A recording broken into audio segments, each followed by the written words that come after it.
Shalom and welcome to another in our series of podcasts from Temple Beth Am, a dynamic center for conservative Judaism in Los Angeles.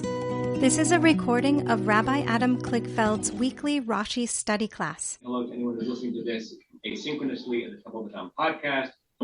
Here we are. This is our already 3 weeks into Parshat Bo. We're almost done, folks. We're almost in Exodus.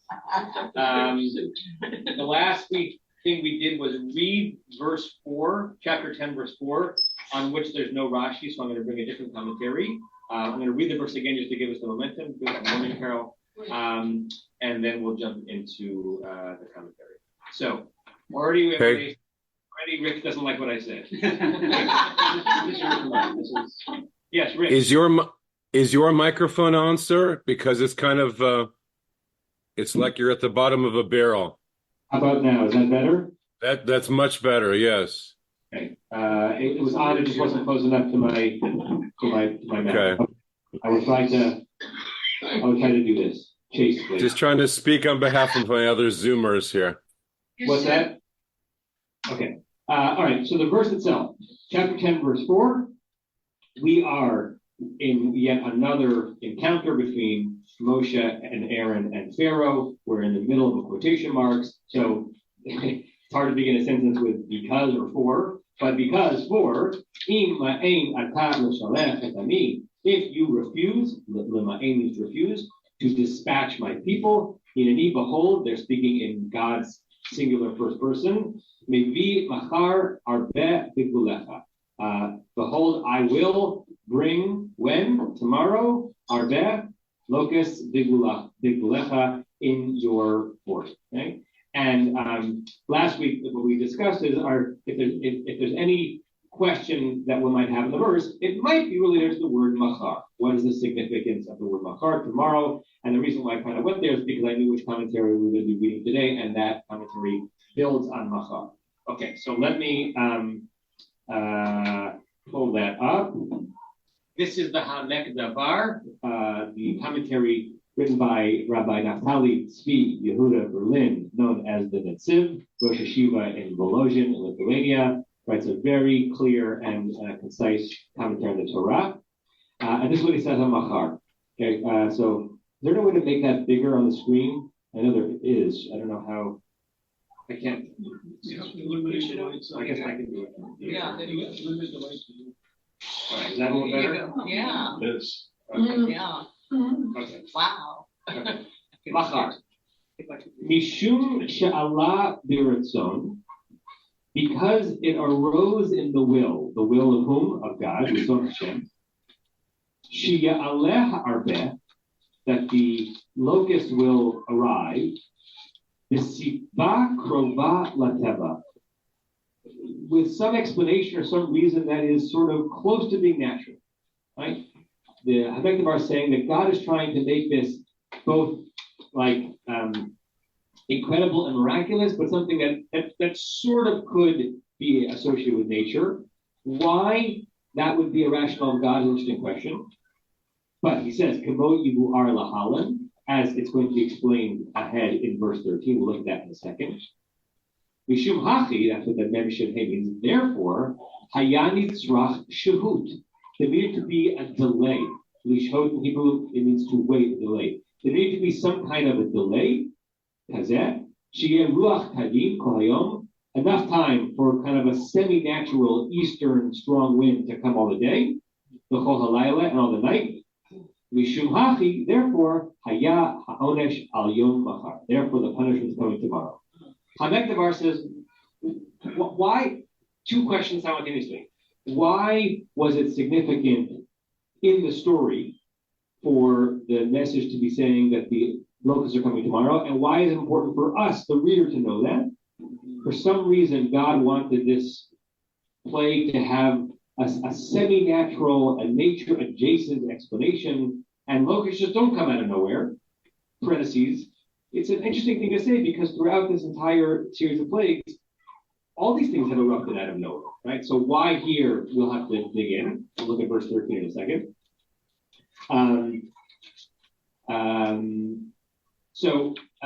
Therefore, there was almost like a plausible deniability that this was uber miraculous.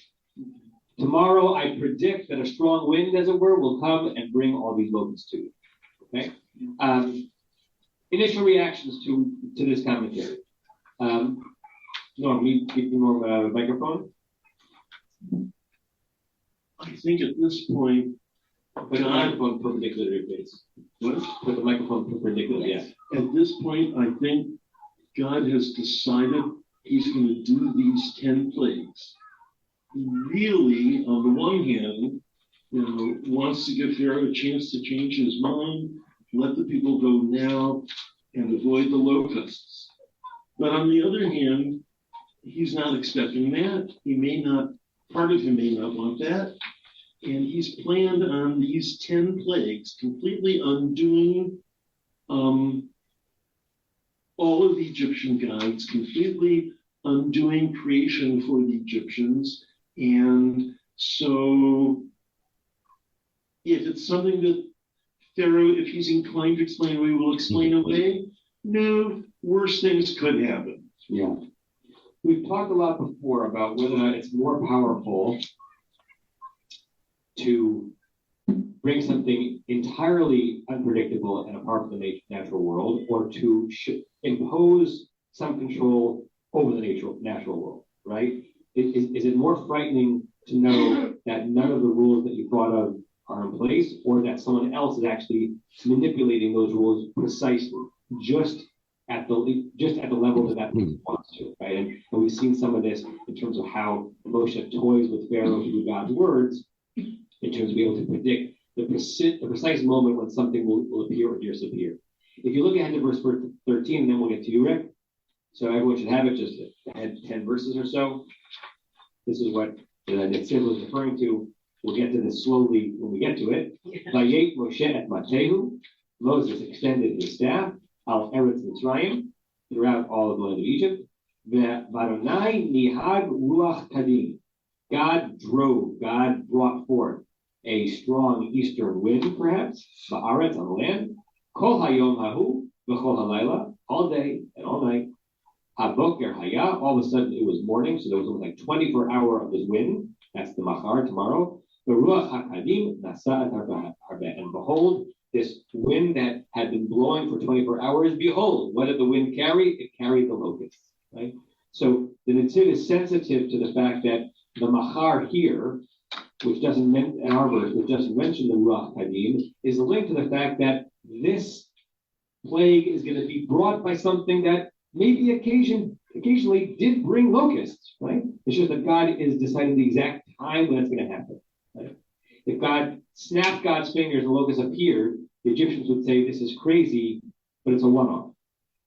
I'm adding to it. But if God predicted that tomorrow, something which occasionally does happen, a big wind comes up and brings with it insects, now God is even more in control of the natural order, and therefore we're even more subject to that authority.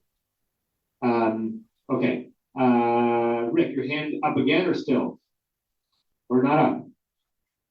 Yeah. I just wanted to ask you about mochorat as opposed to machar.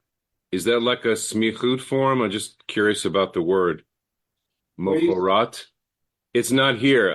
I just know the word is in the Torah also. Mochorat with the kamatz katan and all. Is that word machar?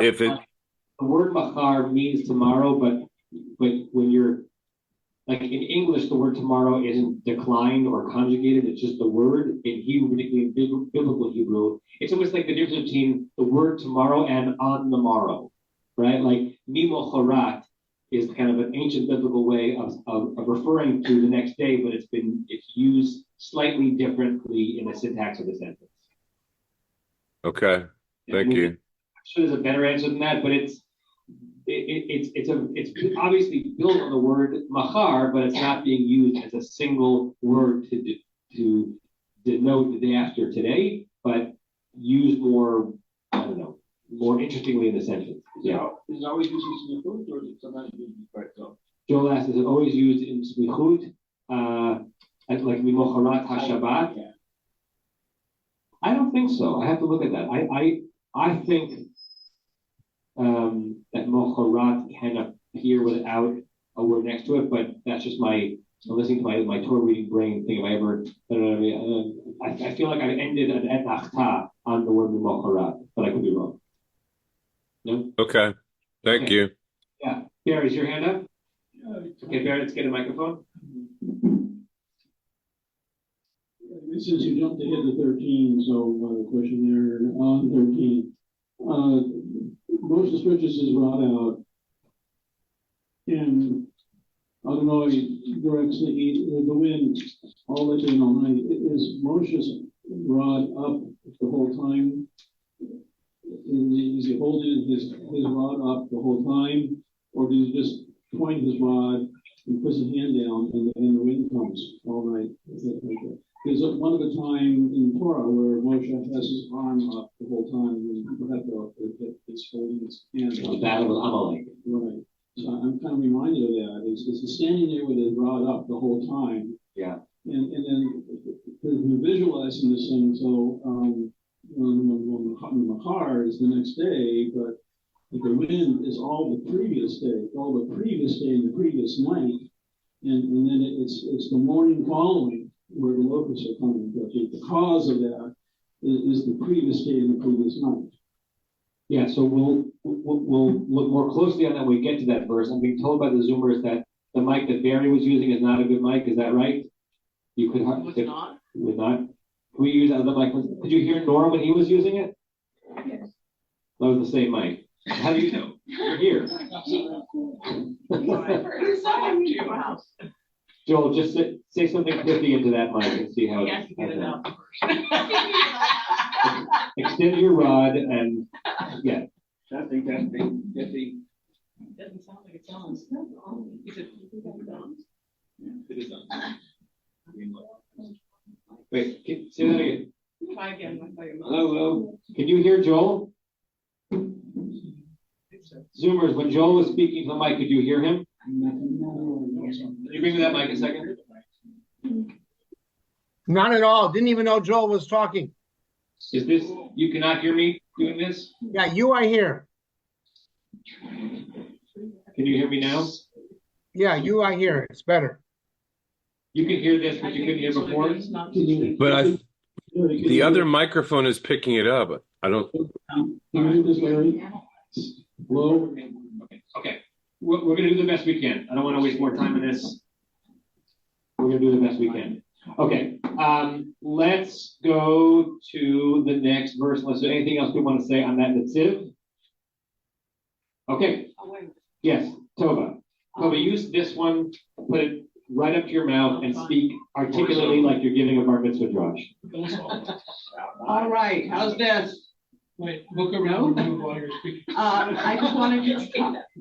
just wanted to comment on the within your boundaries in a way that seems to enhance the nature of the plague, because it's not just that God is indicating when he's going to bring it in, but that it's going to be within the boundaries of Egypt, which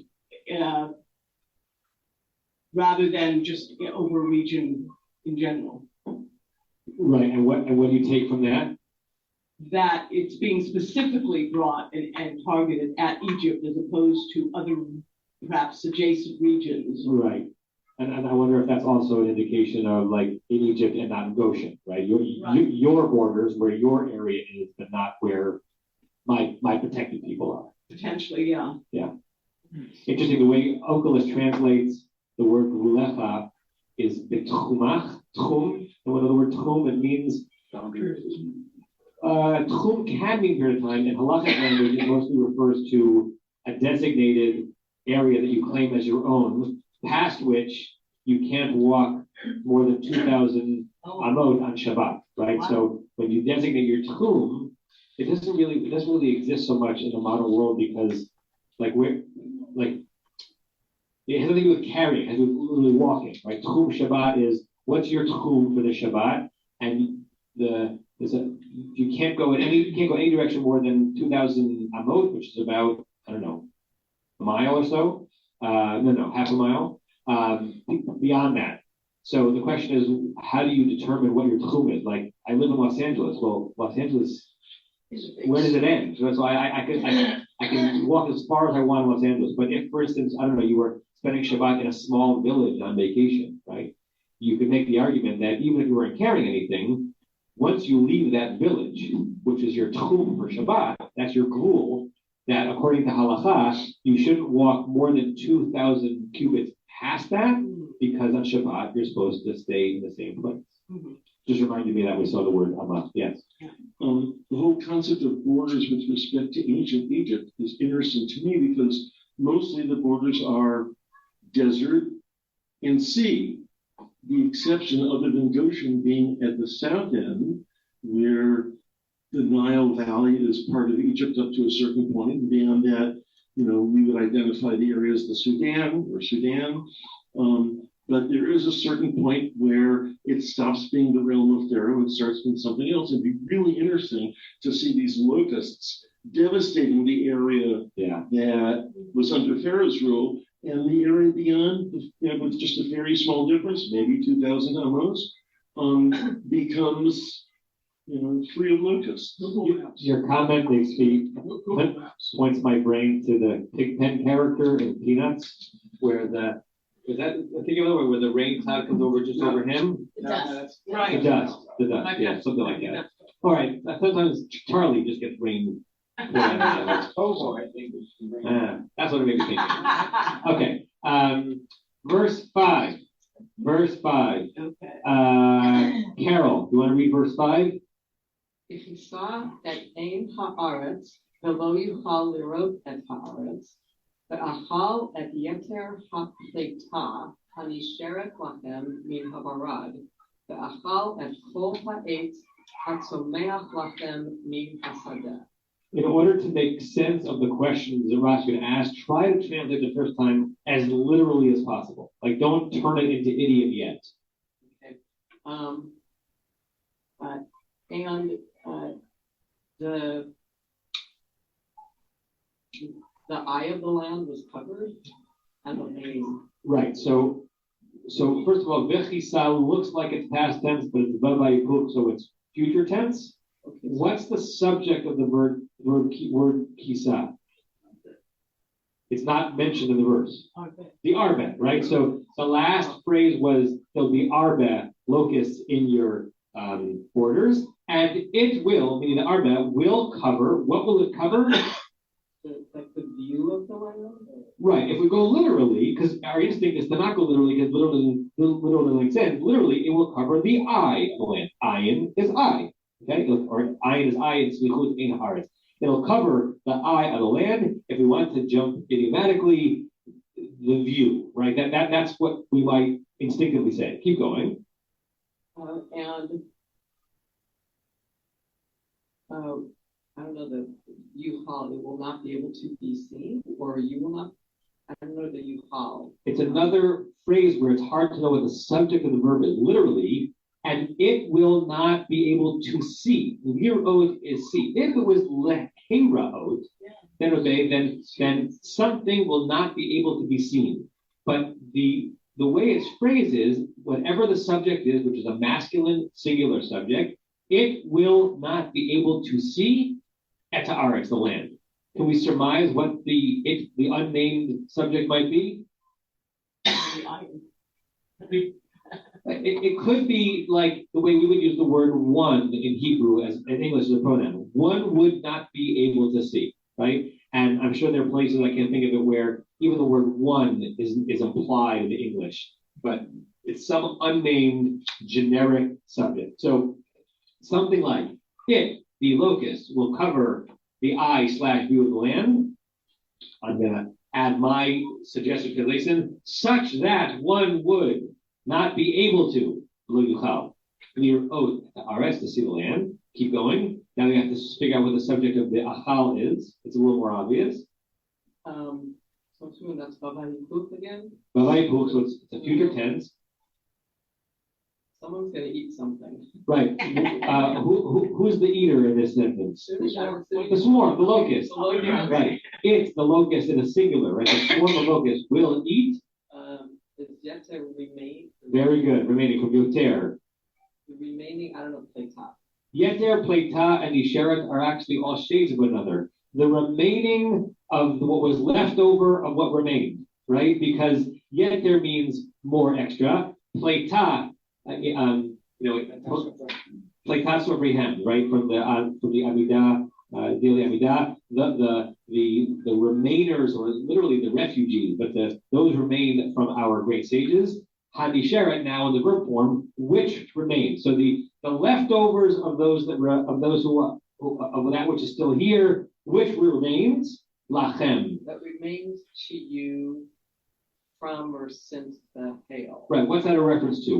What is all this leftover of the remains of what's still there for you from the hail? The tree, the fields. Right, which were not damaged by the hail. Remember, we had a whole discussion about what coal meant in that plague. Sometimes coal means all, sometimes coal means most, and the whole question of the plants that were rigid enough such that they could be broken and down by the hail, and the ones that were more nimble, that were just, soft grass, gets hit by a piece of hail, it bends, and then it comes back. So anything that was still there in the aftermath of the hail, yeter hapleita hanisher lachem, that is what the locusts will achal. And now we have another achal. And the locust will eat all of the trees that are growing, or all of that are growing for you, for them. Yeah, for you, yeah. For you from the field. Right. Interesting add-on. Are we supposed to believe that the eights, the tree that is someach, that is growing for you, min hasadeh, from the field, is another category of things that were not destroyed by the hail? Are we supposed to imagine that there's been a time lapse that we have not been aware of, and that there's also been new growth in the field since the hail demolished it? Because how Rashi read the previous plague is that the only thing that was not damaged were the soft grasses that were able to bend and come back, but that hard trees were shmeisted. So there isn't 100% consistency in between how each plague is set up, nor is a weird thing to say for people who are studying these words so carefully, nor is it 100% certain that when this text emerged, we were supposed to read it so carefully, making sure that each thing lined up with everything else. Okay, that's pretty close to Pshat. I see Larry Diane, I see Rick, I see Barry, I see Norm. So, number one, personally, I just love the phrase "et yeter hapleita hanisheret." It's just, and even in English, however you want to translate it. So I want to give you the Alter translation, and then the Aryeh Kaplan translation, which are dramatically different from JPS, and follow what you were discussing. Can you do JPS? Let's do the plainer ones first. Sorry. No, that's fine.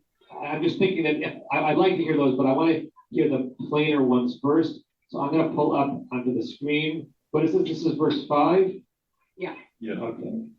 Let me share the screen again. Okay. This is, which one is this? This is JPS. Okay, the contemporary JPS. They shall cover the surface of the land. Interesting that renders it as a plural they, even though the verb, because it is a they, but the verb is singular. Cover the surface of the land. All right. We know what it means, but it's very hard to imagine ain, I, referring to surface, so that no one will be able to. That was similar to what I suggested, such that, to see the land. They, again plural, shall devour the surviving remnant that was left. Right? 3 words that say the same thing. Surviving remnant that was left to you after the hail, and they shall eat away all your trees that grow in the field. Let's see what however Fox translates it. They will cover the aspect of the earth. Huh. Okay. I like what he did there, because aspect is built from spect, right? So he's trying to find an English word that can mean something, both the thing and the notion of seeing the thing, so that one will not be able to see the earth. What does he say here? Not be able to see, foreshadowing the next plague, darkness. Ploud, interesting. But Ploud is Gunther Ploud, who was the editor of the long-lasting reform Chumash that is used in Reform synagogues. They will consume what is left of what escaped, of what remains from the hail, right? So he's really giving honor to the triple verbiage in that verse that talks about the same thing. And the escape is that pleta, right? And they will consume all the trees that spring up for you from the field. Okay. With that in mind, go ahead, Larry. Okay. So here's Alter's translation. And it will cover the eye of the land. That's pretty literal. Pretty literal. And one will not be able to see the land. Okay. And it will consume the rest of the remnant left you from the hail. So he's got rest, remnant, left are the three words. And I like remnant because remnant is what he does with pleta, and pleta is that one of the three that refers to one who has been saved. Like a refugee is a palit, right? So he's really working hard to say that that word is not just a leftover, but something that has been preserved intentionally. Go ahead. And as you mentioned, pleitat as a smichut, pleitat. Soprehem. Pleitat soprehem. Yeah, right. It is often translated as remnant. At least in one of the sidurim that I use, it's also remnant. Okay. All right, and it will consume every tree you have growing in the field. So that's Alter. Can I just read Alter's commentary on that? Absolutely. You have my blessing and my permission. And I want one of you to point out. Someone should point out a beautiful word use that he has here in this commentary, which is itself needs commentary. Larry, pause 1 second.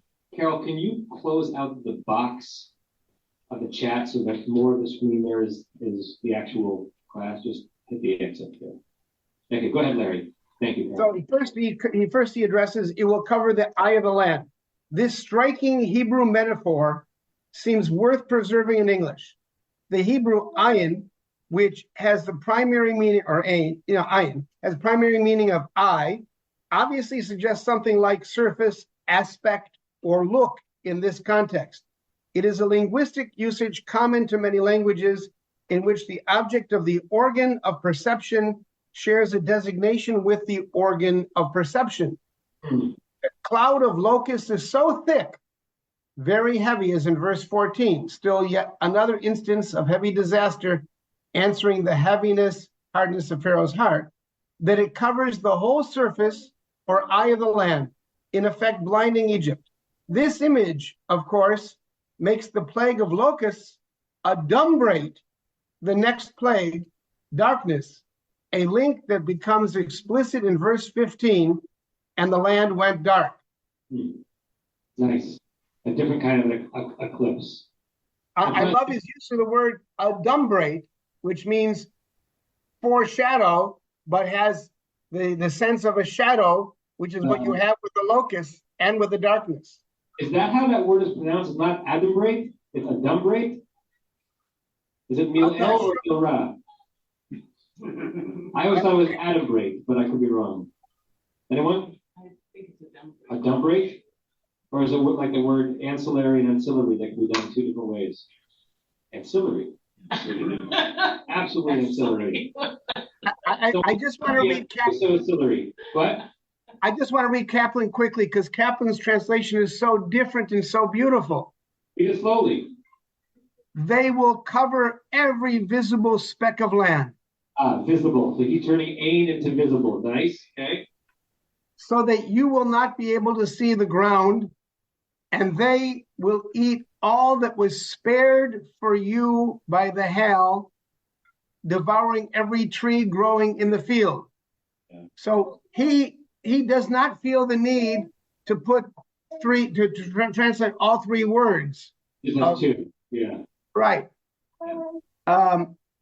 Well, actually, no, only 1. They will eat all, unless you want to consider all as being yeter, maybe, all that was spared for you by the hail. So I don't even see that there's really.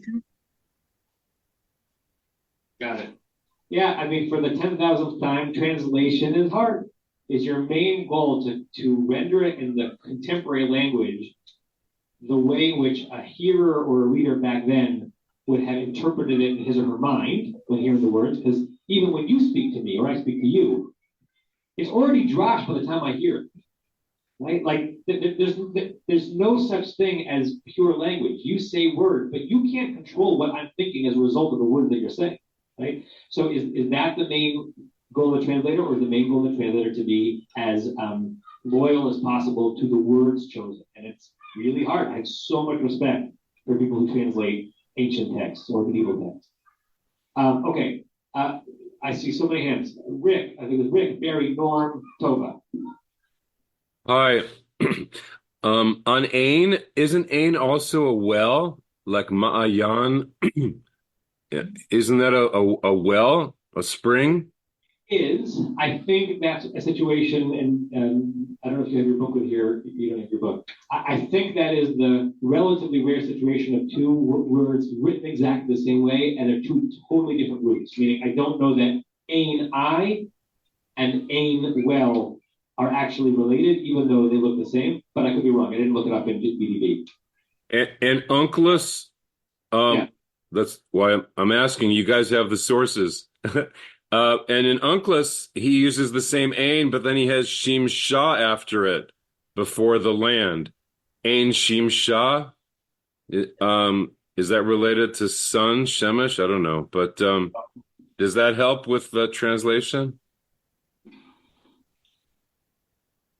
In verse 5? Hold on. Yes. Yes. It will block. It will basically block. Chafa, chupa, it'll cover. Yat ein shimsha, the visible sun, essentially, the aspect of the sun of that day. Correct. Let me see what BDB says about the two ions, and we'll go to Barry. I also looked back when Moses saves Tzipporah and her sisters, and it's a be'er there. It's not an ayin. I was hoping it was going to be an ayin over there, but it's be'er. Second. While you're looking at that. Yeah. Adam Ray. Now please look up ancillary. No, it should be pronounced either way. Okay. The BDB on iron is too complicated for me to say something interesting about right now. So let's keep going. Barry. Just looking at the, is this working? Kol Eis Hatzumet Lachem. So I'm looking at every tree that grows for you. So I take this as to be edible trees, or trees that produce edible for you. So not all trees are being destroyed. There are other trees that are not edible that remain. Only those trees that grow for you in the field that we destroy. Yeah, I mean, there are trees that grow for us that are not edible. They can produce shade, they can produce other things. The lachem could either be a reference to how they're used, or a reference, as Tova was saying before, you're going to see beyond your borders everyone else's trees looking just fine. But the ones that you rely on, for whatever you rely on them, the lachem, those are the ones that are going to be attacked. So it's not a total destruction of nature. Yeah. Norm, and then Tova, and then Marshall. We have a verse that has 4 clauses, and the translators seem to either take the second clause and fold it into the first, or to give it a different subject. 3 of the 4 clauses, the subject clearly is the swarm of locusts. And I would like to suggest that even the second clause, below yuchal liros es haaretz, should be given to the locust. The locust swarm was so thick and blocked out the view so clearly that even the locusts could not see the ground. I've never thought of reading that way, and I like it because all this is possible, and it maintains the same subject as for the verb the chasa, yuchal, and achal, and all of it. That's a very interesting read. Great. Tova, Marshall. Let's use this. I think this one seems to be a little bit better. Okay, I can't really believe it was meant this way, but it's the way I heard it in my ear when I read it. So I'll say the use of Ein, where am I? Ein Haaretz. The image that immediately evoked for me is that the god most intimately associated with Pharaoh is Horus, and the most common representation of Horus is the eye of Horus. Okay. And if you read that as a reference to Pharaoh as the eye of Egypt, in the form of Horus, then it's that Pharaoh will not be able to. So it's like first addressing Pharaoh, you will not be able to even see the surface of your own land, and then go on. So that's fascinating. Or wink, wink. I'm eclipsing you. Yeah. I, God, Yeah. and I'm eclipsing Ein Haaretz. That's fascinating. Yeah. Thank you, Marshall. In terms of the word achal, I think of the term eish ochelet, a consuming fire. Yeah. Not just to digest, but to totally take over. Yeah, good. All right, let's look at the Rashi. Right, there were no other hands up. Rashi said, I think he has two comments on this verse. The first one is et ein haaretz, and it's like Rashi's comment is just three words. We've already had the conversation, but let's see how he puts it. And then I'm going to show you another place in the Torah that I bet he had in mind when he was making this comment. Go ahead, Carol. Et ein haaretz et mar'eh haaretz.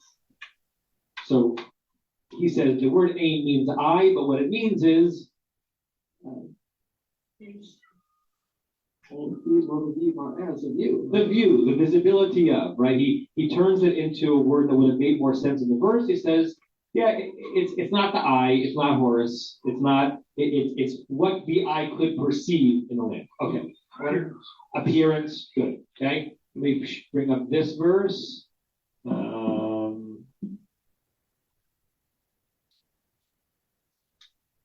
Okay. So the Midbar, chapter 11.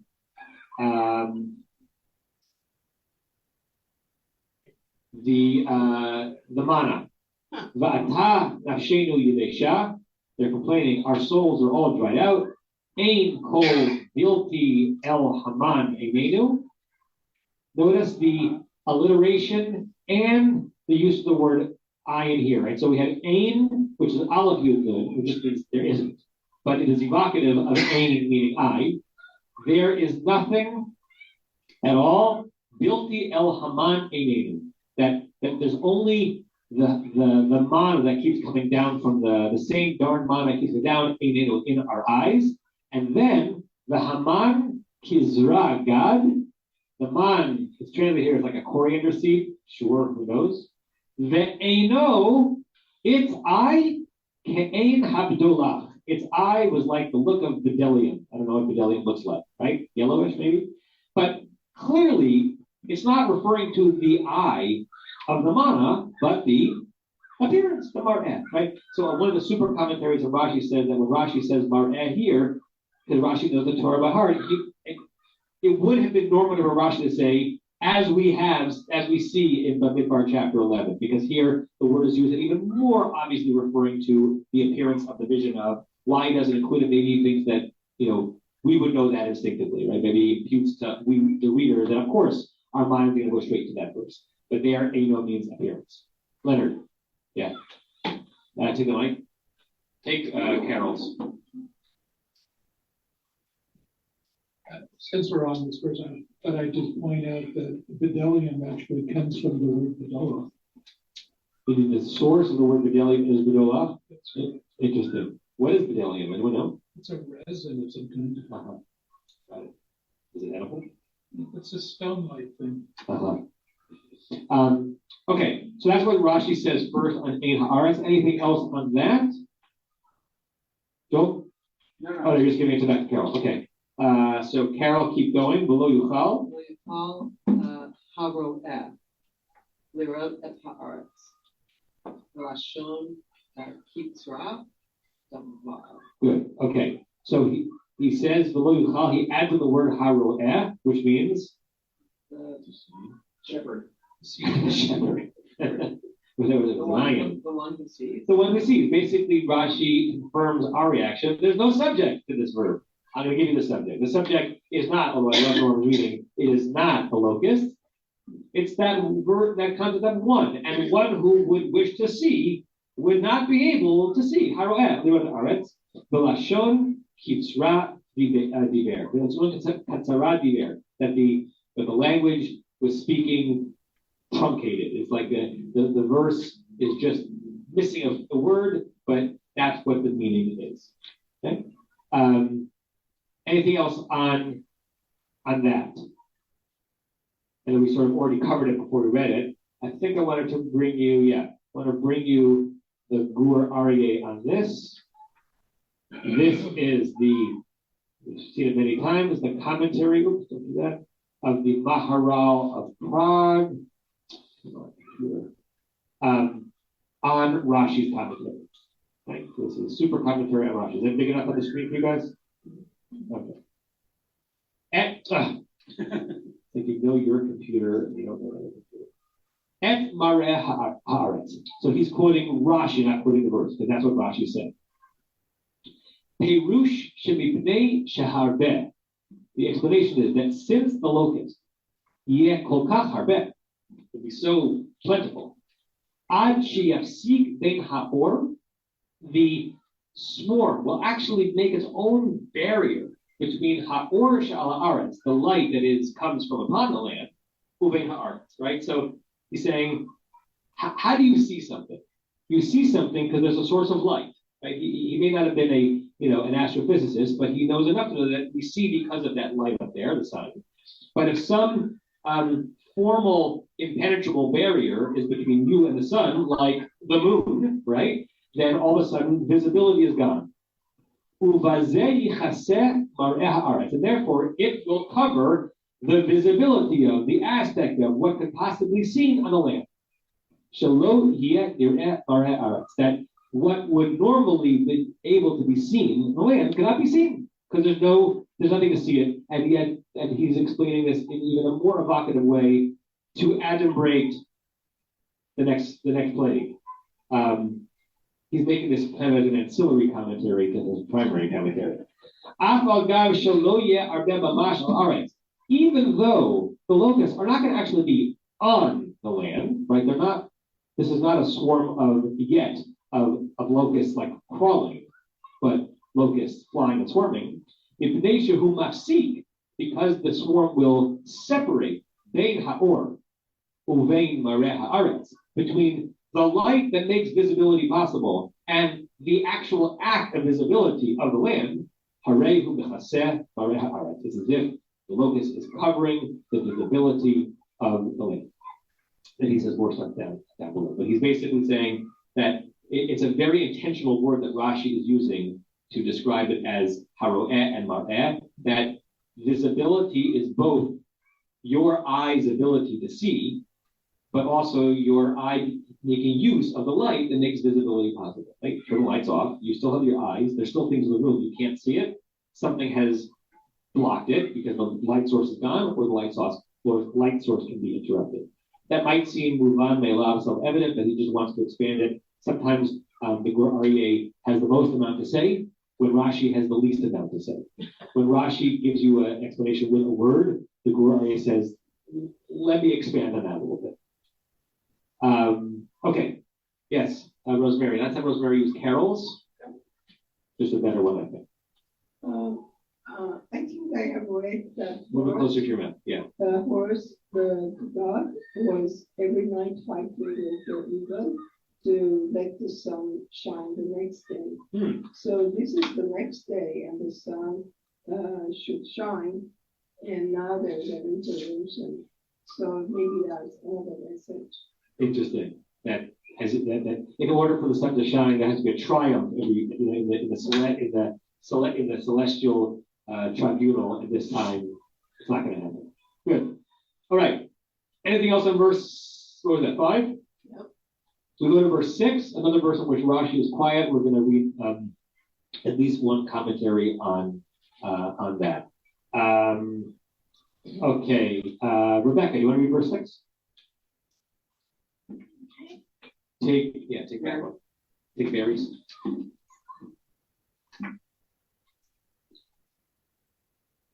Umal'u batecha, uvate kol avadecha, uvate kol Mitzrayim, asher lo ra'u avotecha, va'avot avotecha, miyom hayotam, al ha'adamah, ad hayom hazeh. Vayifen, Yitze, Me'im, Hara. Okay.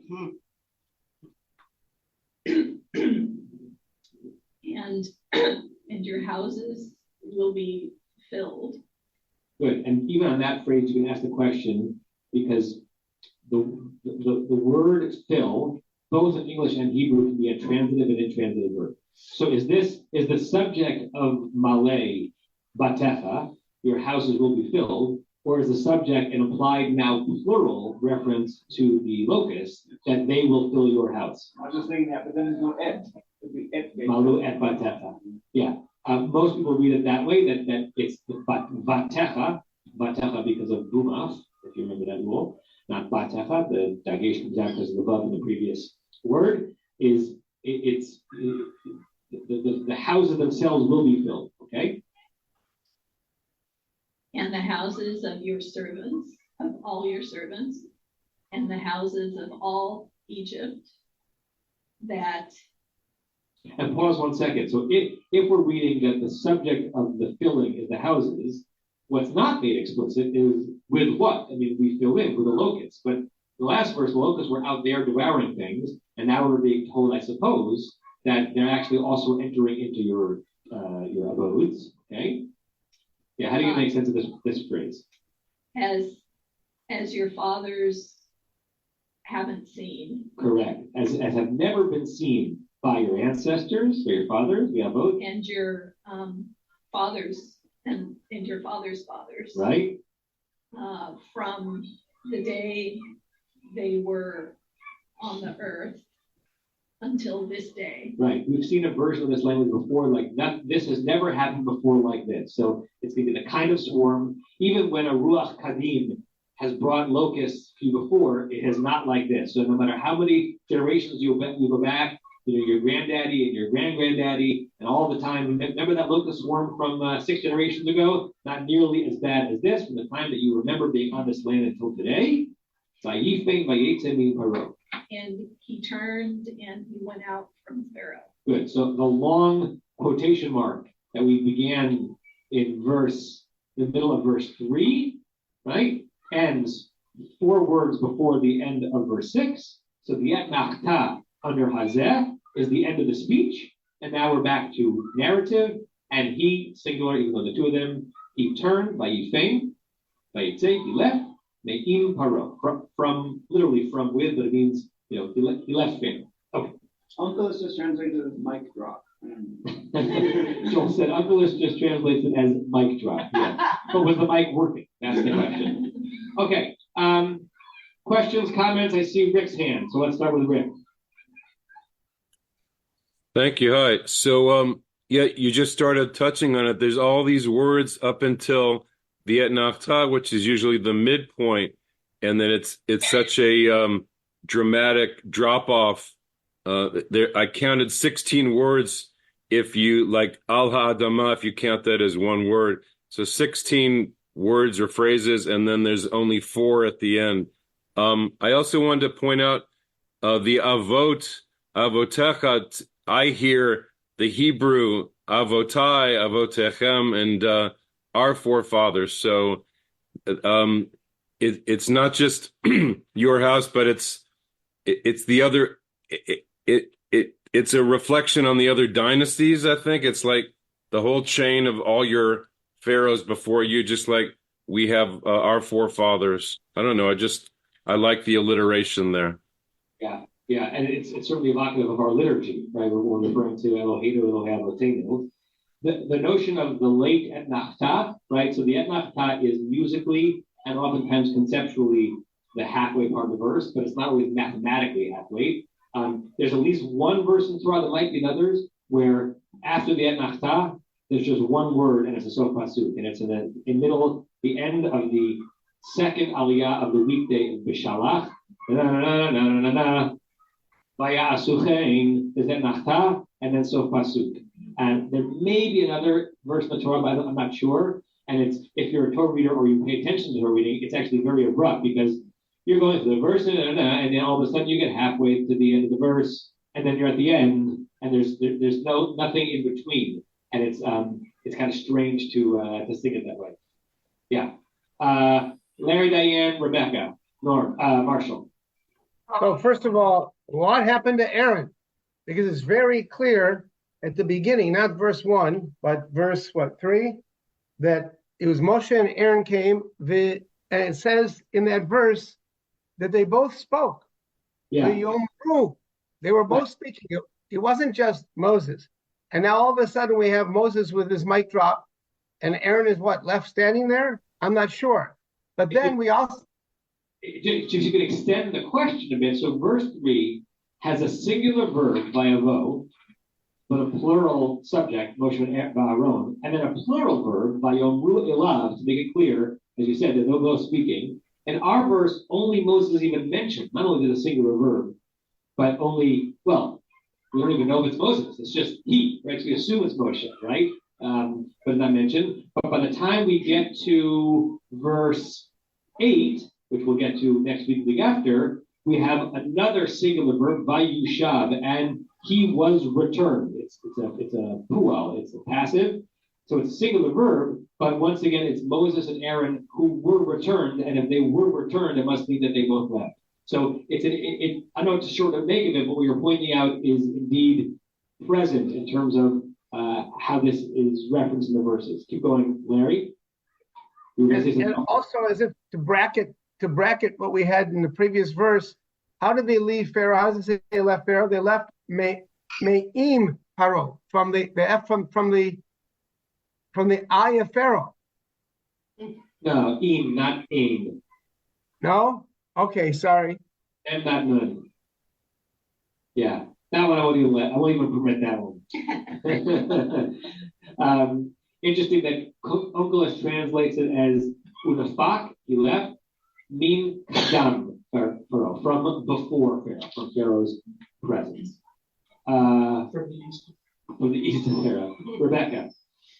So this reminds me how in a previous plague, the cattle were moved into the houses and indoors to keep them from getting the disease. So another interpretation could be that the houses are full of cattle and people and, trying to move everything and exist indoors because of the situation outdoors. So. Meaning, Umalu is explaining that, and you're already cramped in there because of the things you moved into spirit from a previous plague. Or that the houses shall be filled. The houses are filled with people and cattle and all, not with locusts. Could be. Okay. Marshall, and then I think Barry's hand was up.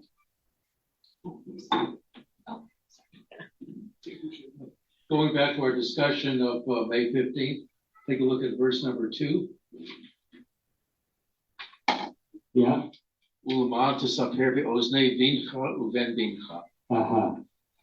That's the future. This alters insight comment. In our verse, it's really past tense, referring to the fathers and those who came before them. Pharaoh's and the Egyptians' ancestors versus what we're going to be telling to our descendants. Right. Nice. So here's Alter's full comment. The like of which your fathers did not see, nor your fathers' fathers. Several commentators have noticed that this is a neat antithesis to your son and your son's son of verse 2. More important, however, is that this sentence, like the one in verse 14, which we'll probably get to maybe next month, amplifies the grand drum roll of pronouncements begun in the previous chapter that declare that the catastrophe about to descend is unequaled in all the long annals of Egyptian history. Very nice. Outside. Oh, okay. Very. Following back to Larry about who's going to Pharaoh, 10:1 begins with no, it says Moshe, you go to Pharaoh. But in verse 3, Moshe and Aaron went to Pharaoh. But it was Moshe who God was commanded. Therefore, all these things that are being said here is through Moshe. And so that way, Aaron is not mentioned elsewhere in the sequence. Correct. Okay, it's 9:29. Rashi's quiet on this verse.